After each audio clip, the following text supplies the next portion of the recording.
ಸ್ನೇಹಿತರೆ, ಪೊಲೀಸ್ ಅಂತ ಹೇಳಿ ಕಾಲ್ ಮಾಡ್ತಾರ. ಅವರ ಮಾತು ನಂಬಿದ್ರಿ, ಹಣ ಹಾಕಿದಿರಿ ಅಂದ್ಕೊಳ್ಳಿ, ಮುಗೀತು ನಿಮ್ಮ ಕತೆ. ನಿಮ್ಮ ದುಡ್ಡು ಹೋದ್ಮೇಲೇನೆ ನಿಮಗೆ ಗೊತ್ತಾಗೋದು ಇವರು ಪೊಲೀಸರಲ್ಲ, ಹೈಟೆಕ್ ಕದೀಮರು ಅಂತ. ಇದನ್ಯಾಕೀಗ ಹೇಳ್ತಿದೀವಿ ಅಂದ್ರೆ, ಇತ್ತೀಚೆಗೆ ಮತ್ತೆ ಸೈಬರ್ ಕಳ್ಳರ ಹಾವಳಿ ಹೆಚ್ಚಾಗಿದೆ. ಬುದ್ಧಿವಂತರನ್ನೇ ಯಾಮಾರಿಸ್ತಾ ಇದ್ದಾರೆ ಆ ಕಿರಾತಕರು. ಇದೀಗ ಒಂದು ಪ್ರಕರಣದಲ್ಲಿ ಸಂಸದ ಡಾಕ್ಟರ್ ಕೆ ಸುಧಾಕರ್ ಅವರ ಪತ್ನಿ ಪ್ರೀತಿಯವರನ್ನೇ ಬಕ್ರಾ ಮಾಡಿ 14 ಲಕ್ಷವನ್ನ ಕದೀಮರು ದೋಚಿದ್ರು. ಆ ಹಣ ಕೂಡ ಸಿಕ್ಕಿದೆ. ಇನ್ನು ಇನ್ನೊಂದು ಪ್ರಕರಣದಲ್ಲಿ ಇನ್ಫೋಸಿಸ್ ಮುಖ್ಯಸ್ಥೆ ಸುಧಾಮೂರ್ತಿ ಅವರ ಬ್ಯಾಂಕ್ ಖಾತೆಗೂ ಕನ್ನ ಹಾಕೋಕೆ ಕದೀಮರು ಮುಂದಾಗಿದ್ದಾರೆ. ಆದ್ರೆ ಕಡೇ ಕ್ಷಣದಲ್ಲಿ ಸುಧಾಮೂರ್ತಿ ಅವರು ಎಚ್ಚೆತ್ತುಕೊಂಡಿದ್ರಿಂದ ಬಚಾವಾಗಿದ್ದಾರೆ. ಹಾಗಿದ್ರೆ ಸುಧಾಕರ್ ಪತ್ನಿ ಪ್ರೀತಿ ಅವರ ಅಕೌಂಟ್ನಲ್ಲಿದ್ದ 14 ಲಕ್ಷವನ್ನ ಸೈಬರ್ ವಂಚಕರು ಎಗರಿಸಿದ್ದು ಹೇಗೆ? ಆ ನಂತರ ಹಣವನ್ನ ವಾಪಸ್ ಪಡೆದುಕೊಂಡಿದ್ದು ಹೇಗೆ? ವಂಚಕರ ಬಲೆಗೆ ಬೀಳೋಕು ಮುನ್ನವೇ ಸುಧಾಮೂರ್ತಿಯವರು ಅಲರ್ಟ್ ಆಗಿದ್ದು ಯಾವ ರೀತಿ? ಈ ಎಲ್ಲದರ ಬಗ್ಗೆ ಈ ವಿಡಿಯೋದಲ್ಲಿ ಡೀಟೇಲ್ ಆಗಿ ತೋರಿಸ್ತೀವಿ.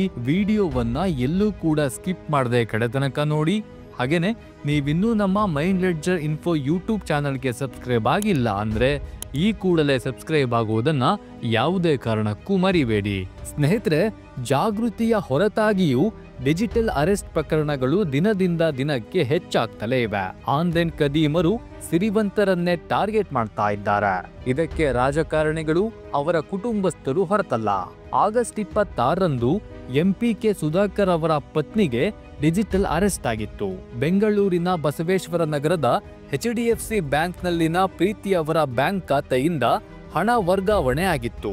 ಅಂದು ಮುಂಬೈ ಸೈಬರ್ ವಿಭಾಗದಿಂದ ಎಂದು ಕರೆ ಮಾಡಿದ್ದ ವಂಚಕನು ನಿಮ್ಮ ಹೆಸರಿನಲ್ಲಿ ಕ್ರೆಡಿಟ್ ಕಾರ್ಡ್ ಮಾಡಿಸಿ ಅಕ್ರಮವಾಗಿ ಹಣ ವರ್ಗಾವಣೆ ಮಾಡಿದ್ದಾರೆ, ಇದಕ್ಕೆ ನೀವು ದಂಡ ಕಟ್ಟಬೇಕು ಎಂದೆಲ್ಲ ಸುಳ್ಳು ಹೇಳಿದ್ದಾನೆ. ಆತನ ಮಾತನ್ನ ನಂಬಿದ ಸುಧಾಕರ್ ಪತ್ನಿ ಆತನಿಗೆ 14 ಲಕ್ಷವನ್ನ ಕಳುಹಿಸಿದ್ದಾರೆ. ಆಮೇಲೆ ಅವರಿಗೆ ಅನುಮಾನ ಶುರುವಾಗಿದೆ. ಹೀಗಾಗಿ ಹಣ ವರ್ಗಾವಣೆ ಬಳಿಕ ಕೂಡಲೇ ಪಶ್ಚಿಮ ಸೆನ್ ಪೊಲೀಸ್ ಠಾಣೆಗೆ ಸುಧಾಕರ್ ಪತ್ನಿ ಪ್ರೀತಿ ದೂರನ್ನ ನೀಡಿದ್ರು. ದೂರು ಸ್ವೀಕರಿಸಿ ಕಾರ್ಯಪ್ರವೃತ್ತರಾಗಿದ್ದ ಸೈಬರ್ ಠಾಣೆ ACP ಉಮಾರಾಣಿ ಕೂಡಲೇ ಬಸವೇಶ್ವರ ನಗರದ HDFC ಬ್ಯಾಂಕ್ಗೆ ಹೋಗಿ ಹಣ ವರ್ಗಾವಣೆ ಆಗದಂತೆ ತಡೆದಿದ್ರು. ಇದರಿಂದ ವಂಚಕರ ಖಾತೆಗೆ ಹೋಗುವ ಹಣ ಸ್ಥಗಿತಗೊಂಡಿತ್ತು. ವಂಚಕರು ನೀಡಿದ್ದ ಬ್ಯಾಂಕ್ ಖಾತೆಗಳನ್ನ ಫ್ರೀಸ್ ಮಾಡಲು ಬ್ಯಾಂಕ್ ಮೂಲಕ ಸೈಬರ್ ಪೊಲೀಸರು ಕ್ರಮವನ್ನ ಕೈಗೊಂಡಿದ್ರು. ಇದರಿಂದಾಗಿ ಡಾಕ್ಟರ್ ಪ್ರೀತಿ ಸುಧಾಕರ್ ಅವರ 14 ಲಕ್ಷ ರೂಪಾಯಿ ಹಣವು ಸಂಪೂರ್ಣವಾಗಿ ಅವರ ಬ್ಯಾಂಕ್ ಖಾತೆಗೆ ವಾಪಸ್ ಬಂದಿದೆ. ಸ್ನೇಹಿತರೆ, ಇಲ್ಲಿ ಪ್ರೀತಿಯವರು ಹಣ ಕಳೆದುಕೊಂಡ ಕೂಡಲೇ ಪೊಲೀಸರಿಗೆ ದೂರನ್ನ ಕೊಟ್ಟಿದ್ರಿಂದಾಗಿ ಅವರ ಹಣವನ್ನ ವಾಪಸ್ ಪಡೆಯೋಕೆ ಸಾಧ್ಯವಾಗಿದೆ. ಒಂದ್ ವೇಳೆ ದೂರು ಕೊಡೋದೇ ಲೇಟ್ ಆಗಿದ್ರೆ 14 ಲಕ್ಷದ ಆಸೆಯನ್ನೇ ಬಿಡಬೇಕಿತ್ತು. ಹೀಗಾಗಿ ಇಂಥದ್ದೇನಾದ್ರೂ ಆದ್ರೆ ತಕ್ಷಣ ಪೊಲೀಸರ ಗಮನಕ್ಕೆ ತರೋದನ್ನ ಮಾತ್ರ ಯಾವುದೇ ಕಾರಣಕ್ಕೂ ಮರಿಬೇಡಿ. ಇನ್ನು ಸೈಬರ್ ವಂಚಕರಿಂದ ಸುಧಾಮೂರ್ತಿಯವರು ಬಚಾವಾಗಿದ್ದು ಹೇಗೆ ಅನ್ನೋದನ್ನ ನೋಡೋದಾದ್ರೆ, ದೂರ ಸಂಪರ್ಕ ಸಚಿವಾಲಯದ ಉದ್ಯೋಗಿ ಅಂತ ಹೇಳಿ ಅಪರಿಚಿತ ವ್ಯಕ್ತಿಯೊಬ್ಬ ಸೆಪ್ಟೆಂಬರ್ 5ರಂದು ಸುಧಾಮೂರ್ತಿಯವರಿಗೆ ಕರೆ ಮಾಡಿ ನಿಮ್ಮ ಮೊಬೈಲ್ ನಂಬರ್ ಅನ್ನ ಆಧಾರ್ಗೆ ಲಿಂಕ್ ಮಾಡದೆ ನೋಂದಾಯಿಸಲಾಗಿದೆ, ಹೀಗಾಗಿ ವೈಯಕ್ತಿಕ ಮಾಹಿತಿ ನೀಡಿ ಎಂದು ಮಾಹಿತಿಯನ್ನ ಕೇಳಿದ್ದ.